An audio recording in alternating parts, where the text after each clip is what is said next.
नमस्कार, मैं मुनीर शर्मा। आप सबका पर्दाफाश न्यूज़ में बहुत बहुत स्वागत है। आज हम बात करते हैं आसाम, केरलम और पांडिचेरी में जो कल चुनाव हुआ है।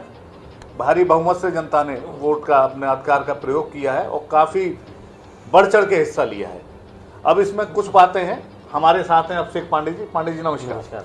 पांडे जी, इसमें कुछ बातें हैं, हमने पिछला बिहार का चुनाव देखा, वहाँ वोट परसेंटेज बढ़ी, तो हम लोगों को लगा कि वोट परसेंटेज सत्ता के जो भी पार्टी राज कर रही है उसके अगेंस्ट जाएगा, लेकिन वो ऐसा नहीं हुआ। अब यहाँ भी देखिए आप, 85% आसाम में गया है, अरुणाचल में 89, पांडिचेरी में 89 गया है, केरलम में 75 प्लस गया है। तो इतना बड़ा जब वोट परसेंटेज के लिए लोग आते हैं, इसमें मैं कुछ बातें बताऊं कि वो जो सिंगर था जोगिंदर, उसको लेके जो राहुल गांधी ने, उसकी बीबी का मैं फोटो भी देख रहा था, वो कह रही थी कि हम हमेशा के साथ वोट देने आते थे, लेकिन मैं बदलाव के लिए वोट देने आई। हेमंत बिस्वा शर्मा की जो भाषा थी पवन खेड़ा को लेके, पवन पेड़ा बताना और आसमान से खा लाना और ये करना, और ये नहीं कहना कि उनकी बीबी के पासपोर्ट क्यों हैं और ये सारी संपत्ति कहाँ से आया, उस पर अगर वो चाहते तो वहीं जवाब प्रेस कॉन्फ्रेंस में भी दे सकते थे, लेकिन चलिए उन्होंने नहीं देना चाहा। 10 साल से वो चीफ मिनिस्टर हैं और काफ़ी लोकप्रिय भी हैं वहाँ पे, ऐसा नहीं है। क्या एक बार और होंगे?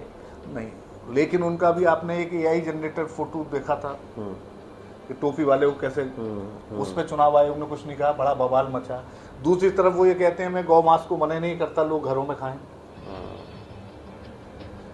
बहुत सारी बातें हैं, तमाम जमीन उन्होंने अडानी एनर्जी, अडानी वो रामदेव जन किस किस को, और हाईकोर्ट तक ने वहाँ टिप्पणी करी कि हम क्या एक पूरा का जिला लोगों को लीज पे दिए दे रहे हैं, हम कर कैसे रहे हैं। लेकिन कुछ नहीं भाई, सरकार है, सरकार करेगी। खैर वो तो चलिए चुनाव से पहले की बात थी। पांडे जी, आपको क्या लगता है कि इतना भारी चुनाव में परसेंटेज आना, लोगों का घर से निकल के वोटिंग करना, मैंने आपको एक बिहार का किस्सा बता दिया, आपको क्या लगता है इन तीनों प्रदेशों में? कि केरलम और पुडुचेरी की तो बात समझ में आती है कि वहाँ हाई वोट परसेंटेज रहता है, पढ़ा लिखा स्टेट है, यूथ है, नौकरी पेशा लोग ज़्यादा हैं, वोट करते हैं वहाँ पे अपने अधिकारों को समझ। लेकिन असम में भी बड़ी 85% है, हालांकि। और इसमें से अगर आप देखें तो सब जगह, कुछ आसाम को छोड़ के बाकी सब जगह कुछ ना कुछ वोट कटा है। आसाम में SIR नहीं हुआ है। असम में तो NRC की बात चल रही है ना वहाँ पे। तो ये बड़ी संख्या में माना जाता है कि जब लोग नाराज होने के लिए बाहर निकलते हैं वोट देने के लिए, तो वोट परसेंटेज बढ़ता है, एंटी इनकम्बेंसी। लेकिन वाइसा वर्सा हमने हाल के दिनों में देखा है जो ट्रेंड, कि जब वोटिंग परसेंटेज बढ़ा है तो प्रो गवर्नमेंट, प्रो इनकम्बेंसी, ठीक है, गवर्नमेंट के पक्ष में गया है, सत्ताधारी पार्टी के पक्ष में गया है। तो अगर इस लिहाज से देखा जाए तो दोनों ही चीज़ें हो सकती हैं। लेकिन देखिए, आप नाराज़गी की बात हम टीवी पे, अखबार में या एक छोटे कैनवस पे उन्हीं लोगों को देख पाते हैं, हर कोई तो सामने नहीं आता। एक बहुत बड़ा फ्लोटिंग वोटर है जो कभी सामने नहीं आता और वो डिसाइड करता है कि साहब सरकार किसकी बनने जा रही है, चाहे वो महिलाएं हों, ठीक है, चाहे वो मुस्लिम महिलाएं हों, बेरोजगार हों, जिंजी हों, या फिर जो योजना के जो लाभार्थी होते हैं, ठीक है।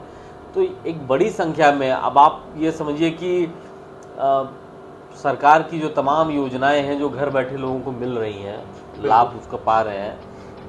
सरकार की तरफ से कहा था कि साहब हम लोगों को आवास दे रहे हैं, गैस दे रहे हैं, पेंशन दे रहे हैं, ये दे रहे हैं, मुफ्त का राशन दे रहे हैं, सब दे रहे हैं।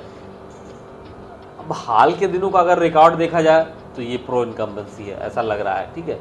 लेकिन करोड़ लोगों को जो राशन मिल रहा है और करीब 28-30 करोड़ लोग भारत सरकार या प्रदेश सरकार की किसी न किसी योजना से लाभान्वित। लेकिन पांडे जी, इस पे एक चीज और देखना हो, राहुल गांधी और प्रियंका ने जो आसाम में और केरल में जो मेहनत की है, और जितने बहुत दिनों बाद उन्होंने डायरेक्ट अटैक किया है लोगों, जो भी गवर्नमेंट में है, तो पूरी ताकत लगाई है कांग्रेस ने, और कांग्रेस के लिए ये दोनों राज्य बहुत महत्वपूर्ण है। एब्सोल्युटली। देखिए, केरलम की बात करें तो बीजेपी का वोट शेयर कुछ बढ़ेगा, इसमें कोई दो राय नहीं है, लेकिन उनकी संख्या बहुत ज़्यादा सीटें नहीं आएंगी।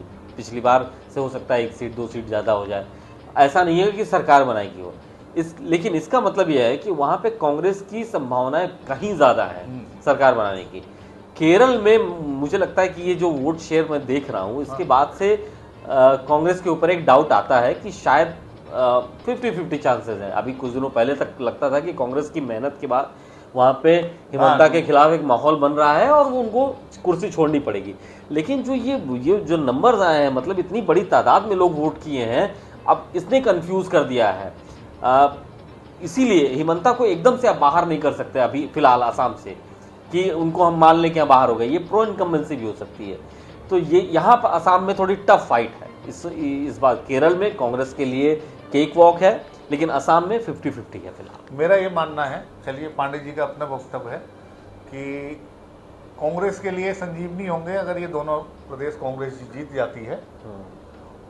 और हेमंत बिस्वा शर्मा की जो भाषा है वो कहीं से एक राजनीतिक और किसी भी चीफ मिनिस्टर की नहीं हो सकती। जिस तरीके से वो बात करते हैं, जिस पद पर रह के वो बात कर रहे हैं, बड़ा अशोभनीय है।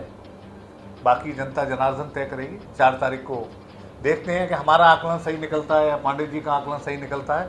आज के लिए बस इतना ही। आपको हमारी बात पसंद आई हो तो ज़रूर हमें कमेंट्स करें और हमारे चैनल को सब्सक्राइब। नमस्कार।